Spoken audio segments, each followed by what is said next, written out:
Hey everybody, and welcome to AniBreak, the show that basically talks about the week's topics in anime, manga, and video games. My name's Jason, and this week we have tons of news out of Otakon. We have a new Kickstarter that actually looks pretty badass. Some video game news, especially a trailer that just came out of Gamescom, which is basically Europe's version of E3, only much, much larger, and I believe actually available to the public. But we'll get to that later on. But first, let's talk about Otakon. All accounts, everything that I've heard, everything I've read online, all my friends who actually went, they had an absolute blast. Aside from the slight, the pre-registration issue, other than that, it was an amazing experience. I'm really sad I was not able to make it this year, but we still have all the news that came out of it, and the majority of it came from Funimation. I do have to say they announced some rescue titles, but I'm perfectly fine with these. We'll start with some of the big ones. Right off the bat, they license the Melancholy of Haruhi Suzumiya. So we have more Haruhi in a sense. If you were never able to pick this up on DVD when the first time around, you will have another chance. What's great about this is that it's not only just the 2-season series. They also grabbed the OVA series, which was just like the gag stuff. So that's actually quite cool. If you've never seen the Super Deformed version, you'll actually be able to check that out in the very near future. Along with that, they also picked up a few others. The Lucky Star series, which, let's face it, is a spin-off. Some people look at it as a spin-off to the chaos that was Haruhi, but that was a ton of fun. And also the OVA series. What else did they pick up? The Steins Gate film, the Strike Witches film, and a couple other things. So I do have to say, there's some really good stuff coming down the pipeline. Even classic stuff that to some people are classic. Some people consider it's not as old to be a classic, but still enjoyable nonetheless. Yeah, I think it's going to be great, and not to mention horrible for my wallet because I'll have to buy most of these. So we'll see what happens with that. I'm laughing at the comments in the chat about how my beard has actually been growing. Although it looks like Neo actually misread it as Jason's bread is getting hungry. I don't know about that one. We'll see. One of the other announcements that I liked that came from Funimation was about Cowboy Bebop. We made the announcement a while ago that the series, the classic, it's always held up as one of the really great series, has actually received a Blu-ray treatment over in Japan. Funimation made the announcement that yes, we've already talked about, yes, they are going to re-release Cowboy Bebop here in the States on Blu-ray for the first time. Cannot wait. That is an insta-buy for most of you out there, myself included. But now we have not an exact date, but we have a little time frame now. Their statement stated Cowboy Bebop will be released on Blu-ray and DVD in North America this December. So, considering so many people are so excited for this, myself included, for a series that aired all the way back in 1998, it has to say something about the series' staying power. It's also a long-running standard on Toonami. As soon as we finish up episode 26, they let someone else go for a few more weeks, and then they start the whole thing back over again. I do have to say, though, there was another announcement from Funimation that I was really happy about, and that was actually about Ghost in the Shell Arise. They did announce the English cast, and what's nice about this is the recent Funimation releases for their English dubs. It's a nice blend of names that I know and names that are new to me, which is always great. New voice talent. You always get to check out great talent while having a blend of great voices you already know and love. The interesting thing, though, is Mary Elizabeth McGlynn. She is an amazing voice actress, director. I mean, just go down the list and she's done it all. She was great as Motoko for Standalone Complex for the English dub. Absolutely great. What's amazing is that while she is in here as a voice, she's actually not voicing Motoko, which part of me is okay. That's kind of sad that she is not actually going to be reprising the role, but then again, this is a much younger version of Motoko, so they had to get someone else. And it looks like Motoko this time around will be voiced by Elizabeth Maxwell. And if you've never heard of her before, trust me, you're not alone, because she's had some minor roles in Fairy Tail. She was Ymir in Attack on Titan, and now she's Motoko in Ghost in the Shell. So you probably never heard her before or her voice, but let's give it a shot because Funimation did release a trailer for Borders 1 and 2 coming soon. Let's check this out.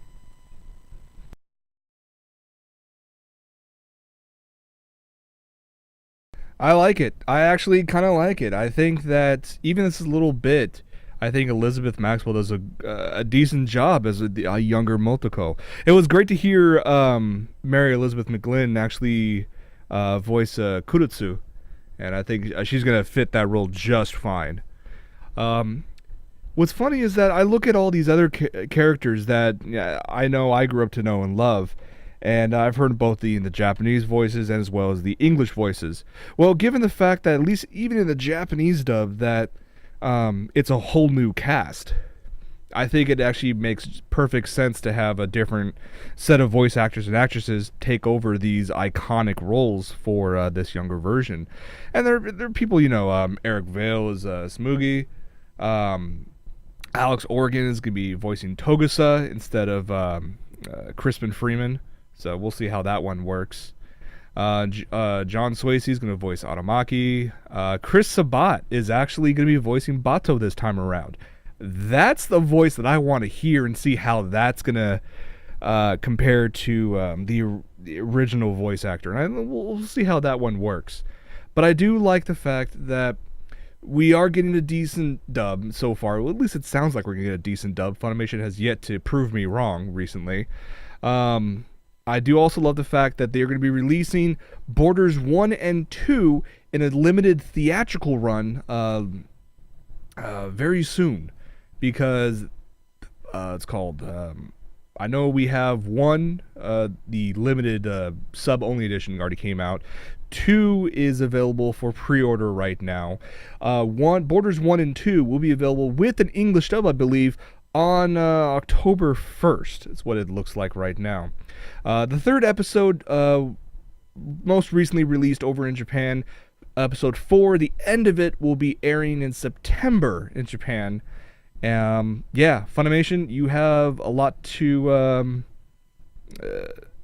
lose and a lot to gain by Ghost in the Shell. So, so far, I've enjoyed the English subtitled versions. It's great having those coming straight from Japan. But with the English dub, I'll give it a shot. We'll see what happens. And I hope you guys really enjoy it as well. Moving on from Funimation, let's go over to Aniplex, and they made an official announcement regarding the home video release of Nisekoi, at least the first season.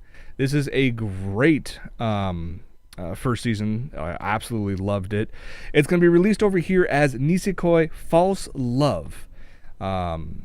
Here's the thing, though. It's not the entire series right off the bat.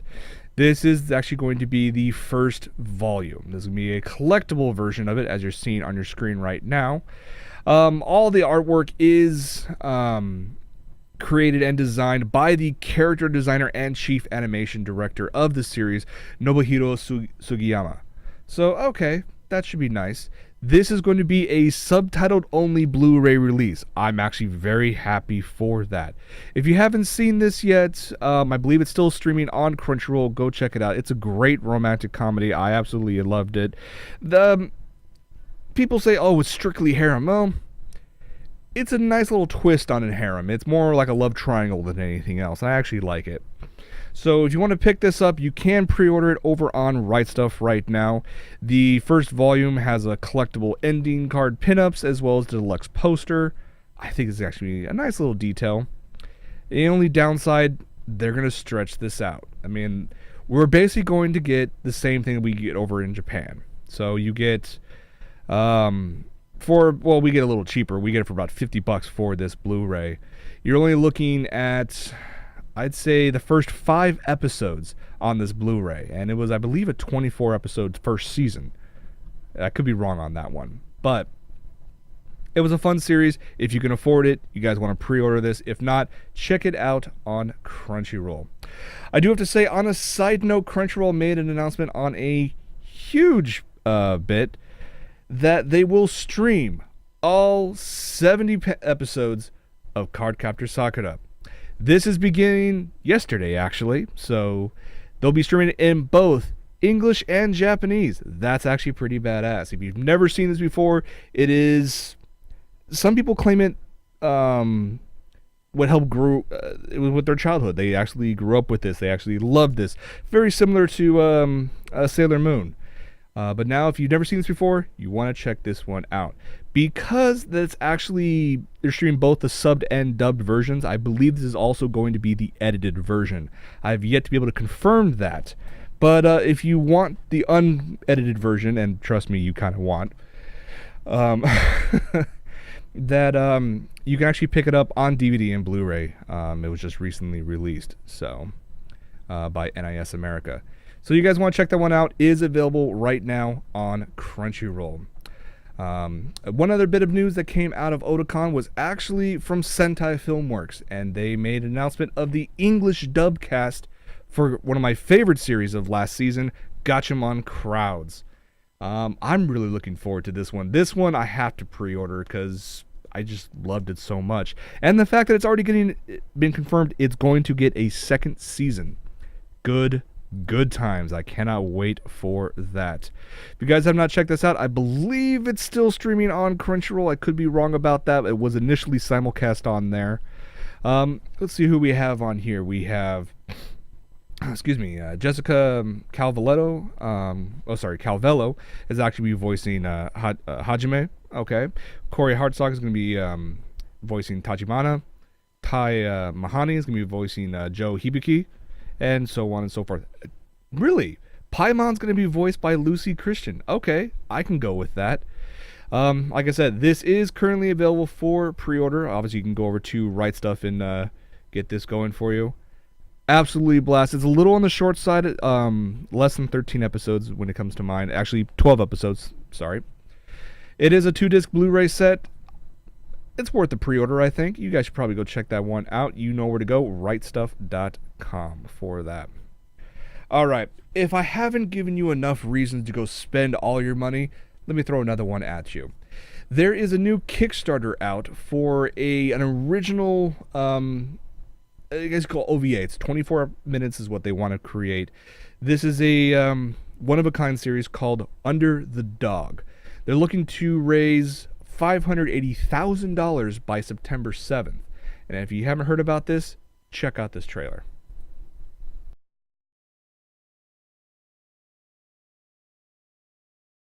Yeah, you look at that and just look at that high quality and the animation, the production values. Yeah, you guys want to back this. It looks amazing. Not to mention, the crew behind this endeavor is impressive, to say the least. The director alone, Masahiro Ando, who worked on Hanasaka Roha, Blast of Tempest, so many other series, is going to direct this bit. You also have Jiro Ishii, who actually worked on 428 in a Blockaded Shibuya. He was a producer on 9 Hours, 9 Persons, 9 Doors. He's actually writing the story. You have the character designer of Fire Emblem Awakening, Yusuke Kozaki, is going to be working on the character design. Kinema Citrus is actually handling the production side, at least the hand animation part of it. They worked on Eureka 7. They worked on Kuroko's Basketball. They worked on Nagi no Asukara. I mean, a number of really great series. They're actually handling the hand animation, while Orange Company is in charge of the 3D CGI. Those are the people who worked on all the 3D CG for Ghost in the Shell Arise. Amazing, amazing, amazing. Ton of other great quality crew are actually working on this, or will work on this if it is actually completely funded. So the story behind this, it takes place in 2025 in Neo Tokyo, 5 years after a devastating terrorist attack at the Tokyo Olympics. In the wake of the tragedy, the UN formed a covert ops unit dedicated to seeking out, then eliminating those responsible for the attack.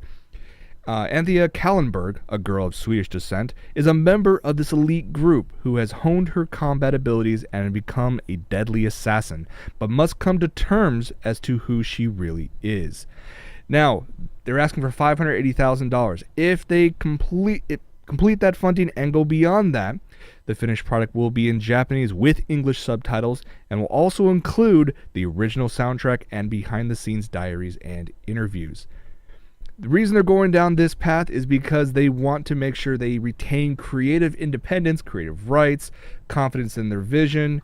I mean, when you have people who've worked on such greats like Steam Boy, you have great mechanical designers, great character designers, and they all want to create this, this original IP. I mean, granted, the story that's going to be based on was actually written in the 90s, but you know what? This could be amazing. I cannot wait to check this one out. They only started this 6 days ago. They have 24 days to go. They already have well over 2,000 backers, and they have pledged a total of over $139,000. I think they have a very good chance of checking this one, of beating this and going beyond.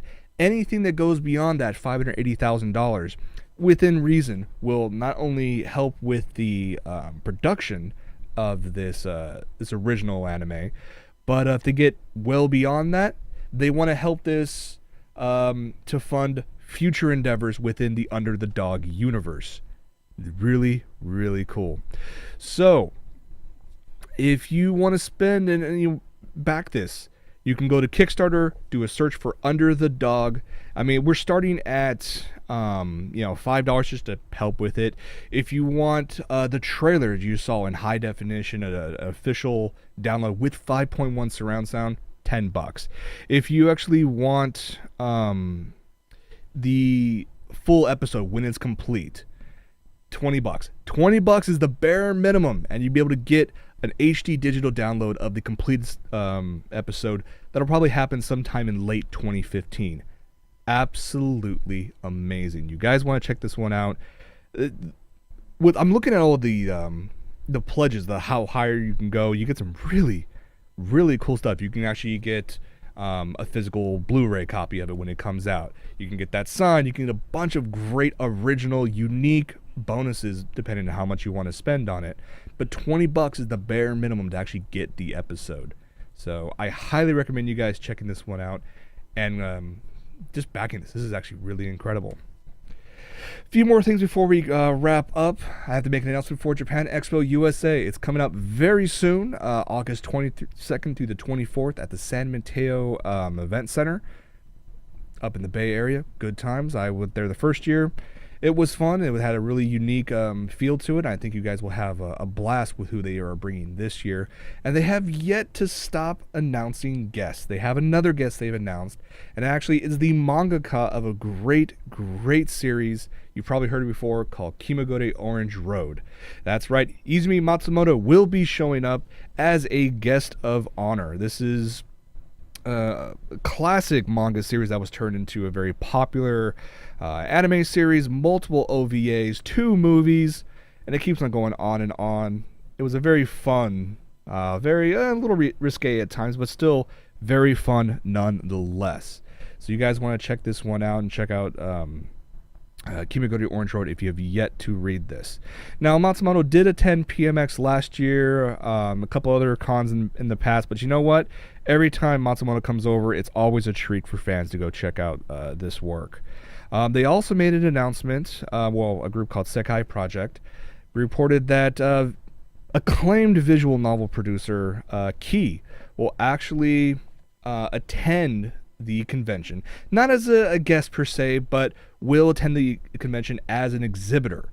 They want to get further information and further gauge interest in localizing some of Key's titles in English officially. I mean, Key's worked on greats like Clannad, Air, Little Busters. Need I go on? But they will be there. Key will be there and actually selling a couple titles as well. So there are plenty of reasons to go to Japan Expo if you can. I unfortunately will probably not be able to make it due to medical procedure, but I will definitely be reporting on all the news as it is arriving online. Some final bits in the gaming world. We actually finally have a release date for Project Diva 2nd, or Project Diva F 2nd, I should say, for the PS Vita and the PS3. They'll be available in both physical copy and digital download in North and Latin America on November 18th. We're actually getting this one ahead of everyone else, with the exception of Japan.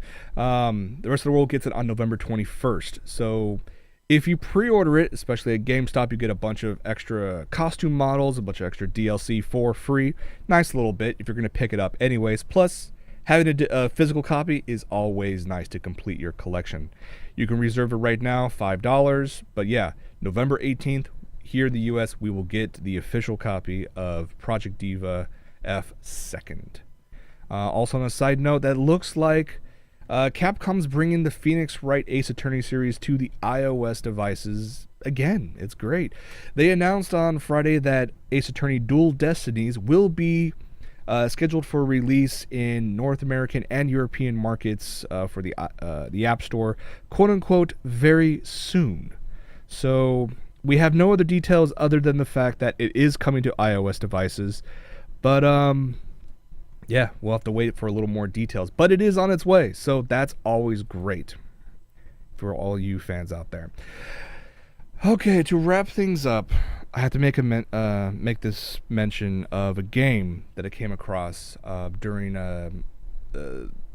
the coverage of Gamescom, which is this huge gaming event, kind of like E3, but on a much larger and grander scale over in Europe. And during the Sony press conference, Hideo Kojima showed up on stage, talked a little bit about Metal Gear Solid 5, and at the end of his little presentation, there was this bit for a new horror game called PT that you can go ahead and download. And I actually don't have a PS4, so I wasn't able to download the demo myself. However, I did watch several streams of other people playing it. And I do have to say, this game is scary as all hell. I have to say, it's probably, even just watching other people play it, I was scared. And I was watching it, 2,000 miles away on a little computer screen in broad daylight, surrounded by other people. And I was still scared. That's got to say something about the atmosphere they create with just this demo. And there were some people out there who just didn't get it. They were going around and around in circles, had no idea what was going on. But a few people actually started realizing there's a puzzle here to actually be solved in between of getting the daylight scared out of you. And the one that I saw that was, unlocked it first was a Twitch user named Soapy Warpig, great name by the way, who beat this demo and actually unlocked the following trailer.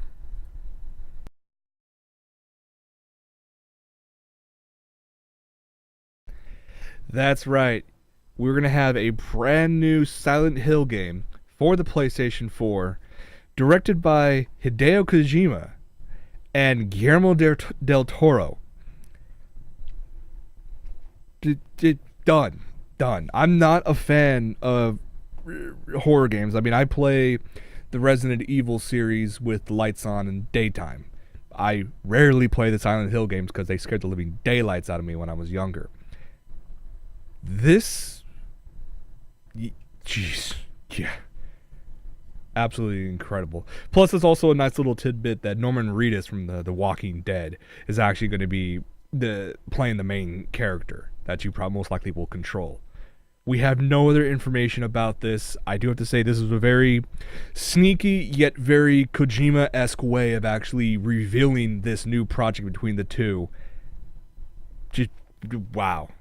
Having Guillermo del Toro alone work on a horror game, because I mean his stuff has always been entertaining and a little bit on the odd side. I mean, Pan's Labyrinth, enough said right there. Hideo Kojima, great games that he's created over the past decades. Put those two together, this is going to be amazing. So we'll probably get some more information as the year progresses, but yeah, new Silent Hill game between these two legends. That's going to be amazing. Alright guys, well I think that's going to be it for this episode of AniBreak. I want to thank you guys as always for hanging out every single Wednesday. Let's see what's going on Sunday. Sunday is going to be the 100th episode of From My Mother's Basement with my good friend Michael Underwood.